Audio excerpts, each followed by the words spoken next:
Hi, I'm Jason He, founder of Collider Loans, specialist mortgage brokers for first-time investors based in Sydney, and in this webinar, we're going to discuss a scenario that's becoming increasingly common. Purchasing your first property not as a place to live, but as an investment. This strategy is gaining traction among younger buyers, professionals, and those priced out of their desired suburbs.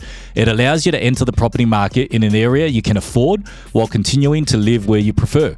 However, buying your first property as an investment differs significantly from purchasing a home to live in.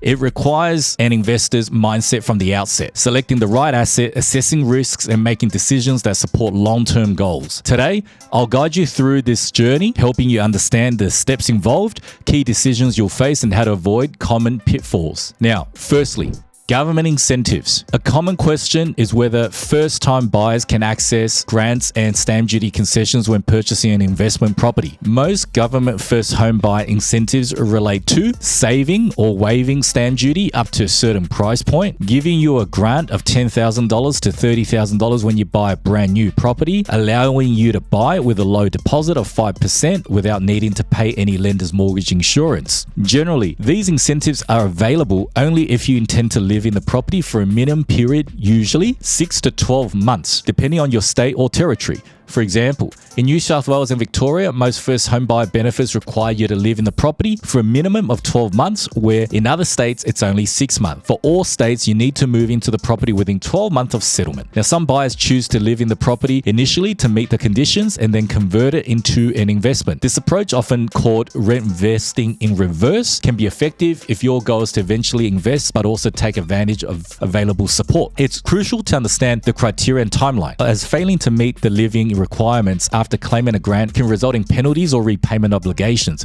So if you're thinking of claiming these benefits but don't intend to live in the property and rent out the property immediately, be warned that the Revenue Office regularly conducts audits and uses government data matching capabilities to catch out those trying to take advantage of the system. So don't be surprised if you receive a bill for your stamp duty plus interest several years later. Generally speaking, it's more financially beneficial to save on stamp duty and receive any government grants and forego potential rental income for the 6 to 12 month period. This is mainly because the stamp duty savings and grant you receive are not taxable, while rental income is taxable. However, you do also get to claim property-related expense deductions such as the interest you pay on your loan, maintenance, council, and strata levies, etc. To determine the exact benefit, you can calculate this using some simple tax rates and formulas, or speak to your tax agent or accountant to get a better idea. As mortgage brokers, we can help you with this calculation. However, we're not able to give you personal tax advice.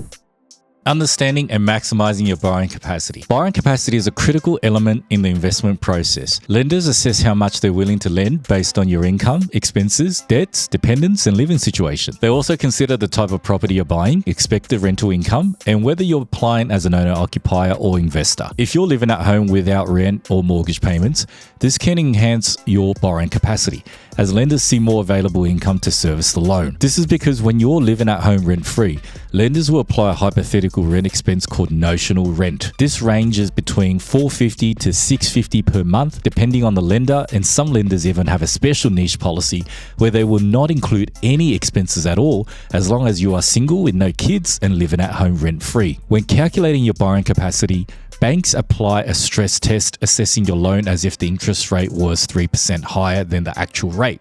Additionally, they typically consider only 70 to 80% of the expected rental income to account for potential vacancies and expenses. For example, if the property is expected to rent for $500 a week, the bank might only include $400 of that in your borrowing calculation. To maximize your borrowing capacity, you can consider paying down or cancelling credit cards, avoid personal loans or buy now pay later accounts, accurately declare your living expenses, choose lenders with favourable serviceability policies cater to your financial situation, consider principal and interest loans as they provide a higher borrowing capacity than 5 years interest only loans, for example, and different banks offer varying results. So strategic planning is essential, and this is where a mortgage broker can work out the most suitable option to maximize your borrowing capacity. The impact of HECS-HELP debt on borrowing power. Many first home buyers overlook how student loans like HECS debts can affect borrowing power. For instance, a HECS debt can reduce the amount a bank is willing to lend, as repayments on the HECS debt are considered when calculating serviceability. It's crucial to factor this into your lending scenario to avoid surprises during the loan application process. HECS debt repayments are calculated based on how much income you're earning, but there are some lenders out there that will calculate your HECS repayment rate by including the income from your job plus the proposed or existing rental income from the investment property, pushing you into a higher rate of repayment. This policy will impact your borrowing capacity. So for example, if you earn $89,000 a year before tax, your HECS repayment rate is actually 4.5% of your income. But if you add on the weekly rent of $600 a week, which is $31,200 a year, that will push your repayment rate up to 7.5% of your income. How guarantors can help you purchase with a lower deposit. Using a guarantor can reduce the amount of deposit you need, provided you have enough borrowing capacity. For example, instead of the typical 20% deposit, lenders will accept a 5% or 10% deposit and in some cases a 0% deposit. Although this is a great option if you have parents who own a property and are willing to be your guarantors, it's important to understand all the pros and cons, including the risks, before you decide to go down this path. Additionally, having a guarantor does not increase your borrowing capacity. It will save you money by helping you avoid lenders' mortgage insurance and allow you to purchase with a lower deposit. What type of properties should you buy first? Choosing the right property type is a significant decision. Do you offer a new apartment with depreciation benefits and builder warranties, or an older home with renovation potential and land value? Should you buy a freestanding house, a townhouse, or a unit? Is a capital city or regional center more suitable? Each option has trade-offs. New properties offer better depreciation benefits, enhancing cash flow from a tax perspective. However, they often come at a premium price and may not offer the same growth potential, especially in oversupplied apartment markets. Established homes may require more maintenance, but can provide more land value, greater scarcity, and potentially better capital growth. Houses generally have higher purchase prices and maintenance costs, but may appeal more to families and long-term tenants. Units and townhouses can be more affordable entry points, but may have higher body corporate fees and stricter rental demand patterns. Your choice should align with your budget, strategy, risk tolerance, and investment horizon. This is why it's important to have clarity on this before you jump into property selection. Evaluating the risks of off-the-plan purchases. Buying off the plan can offer benefits like stamp duty concessions in newer properties. However, it also carries risks, such as construction delays. Projects may take longer than anticipated, affecting your investment timeline. Market fluctuations. Property values can change between purchase and settlement, potentially impacting your investment's value if the value goes down. Although the trade-off is that you get to lock in today's prices and capture future capital growth if the property value increases. Developer insolvency. If the developer faces financial difficulties, it can jeopardize the completion of your property. Thorough due diligence on the developer's track record and financial stability is essential before proceeding.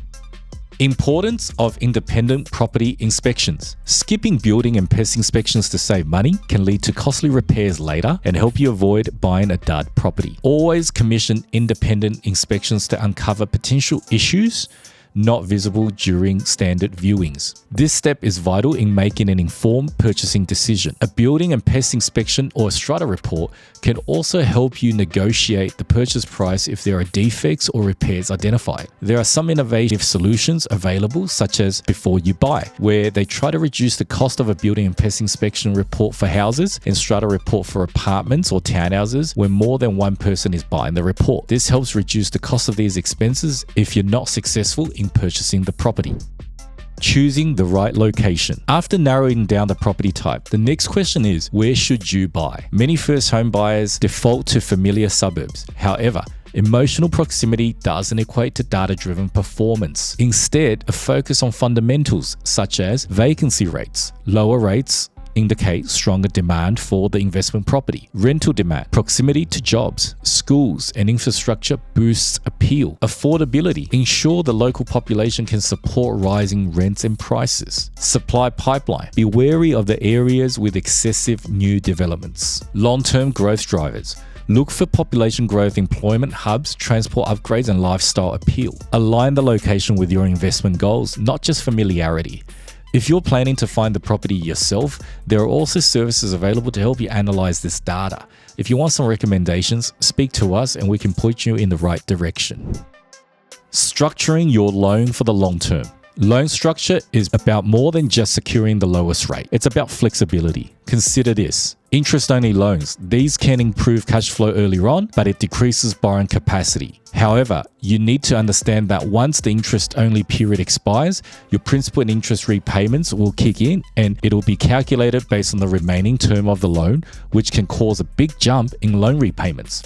Alternatively, if you have the option to refinance the loan to extend the interest-only period subject to your borrowing capacity. Principal and interest-only loans. These reduce your debt over time but increase monthly commitments. But the benefit is you're building equity immediately. Offset accounts. These allow you to reduce interest while keeping funds accessible, creating a buffer or funding a second deposit later. This is a very important feature to have when you have an investment home loan because it will maintain the tax deductibility of your loan and avoid contaminating the loan if you paid extra into the loan and then withdrew it for personal use or other purposes. Loan splits. Dividing your loan into fixed and variable parts can balance flexibility with certainty. Understanding lenders' mortgage insurance is also crucial. While paying LMI isn't always negative, it enables earlier market entry with a smaller deposit. You need to comprehend the cost and how it fits into your overall plan. The true cost of buying and holding a property. Budgeting should extend beyond the deposit. Upfront and ongoing costs are often underestimated. There are upfront costs such as stamp duty, conveyancing and legal fees, building and pest inspection, loan application and valuation fees, buyer's agent fees. Your ongoing costs will be typically your mortgage repayments, landlord insurance, property management fees, council and water rates, repairs and maintenance. Even positively geared properties require a buffer. Vacancies and unexpected repairs occur, and budgeting for 3 to 6 months of expenses as a safety net is prudent, and don't do your calculations based on the property being rented out 52 weeks of the year. A good buffer is to consider the property rented out for 48 weeks of the year to cater for change of tenants. Tax benefits of investment property. Property investment offers tax advantages, notably through negative gearing and depreciation. Negative gearing, if your expenses exceed rental income, the loss can be deducted from your taxable income, often resulting in a higher tax refund. There are 2 types of tax deductions, so it's important to understand the difference. Immediately tax deductible expenses such as interest expenses on your loan, council rates, strata levies, building insurance including landlord and contents, etc. Expenses that are tax deductible over time, which means you cannot deduct the entire expense immediately against your taxable income, but instead can deduct a portion of it each financial year. Examples of these are structural improvements to the property, depreciation of fixtures such as appliances, carpets, blinds, and borrowing expenses such as loan establishment fees, lender legal fees as well. Expenses that are not tax deductible but instead is added to the cost base of the property, which may reduce the amount of capital gains tax you pay when you sell, are conveyancing legal fees, stamp duty on the purchased property, buyer's agent fees, building and pest inspection fees, just to name a few. You see, it's not as simple and straightforward as claiming every single expense related to your investment property. So make sure you use an accountant or a tax agent to assist you with your tax return for a peace of mind and avoiding claiming expenses you shouldn't. Mistakes to avoid as a first-time investor. Some common mistakes include emotional buying, which means purchasing based on emotion rather than numbers, which can lead to poor investment choices. Over-borrowing, taking on too much debt initially can hinder future investment opportunities. Just because the bank can lend you that amount and you have the borrowing capacity doesn't mean that you should max out your borrowing capacity. Misunderstanding loan assessments. A property being a cash flow positive doesn't guarantee loan approval. Banks consider assessment buffers, shader rental income, and expenses as mentioned previously. Underestimating costs. Lacking a financial buffer or having unrealistic expectations about vacancies or repairs can cause you stress down the track. Awareness of these risks help in avoiding them.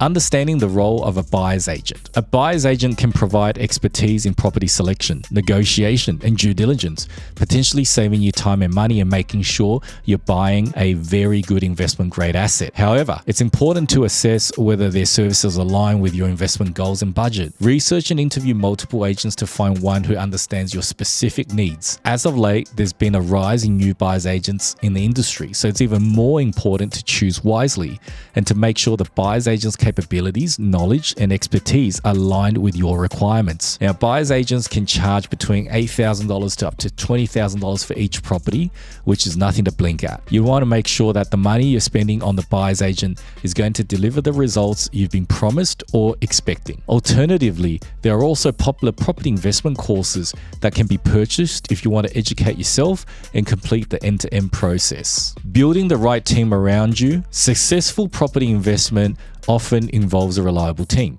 A mortgage broker who understands investment lending, a property-focused accountant for structure and tax advice, a conveyancer or solicitor for legal aspects of the purchase and make sure that you're protected from conditions or terms in the contract that's negative for you. Optionally, a buyer's agent to assist in finding and negotiating the right property. Each person plays a distinct role, and guidance from the right experts can save time, stress, and money. Make sure to find individual professionals in your team that can work with others. The last thing you want is to be resolving conflicts due to ego, because the team you put together is supposed to make things easier for you, not harder. Now, what's next? If you found this session helpful and want to explore your next steps, we're here to support you. You can book a discovery call with one of our senior mortgage brokers. We'll talk you through your goals, where you're currently at, and what the next steps might look like for you. There's no cost or pressure, just a chance to get clarity with expert input and get you started on this property journey. Use the link or button below this video to book a time that suits you. And thanks again for watching, and I hope this has helped you feel more informed and confident as you begin your property investment journey.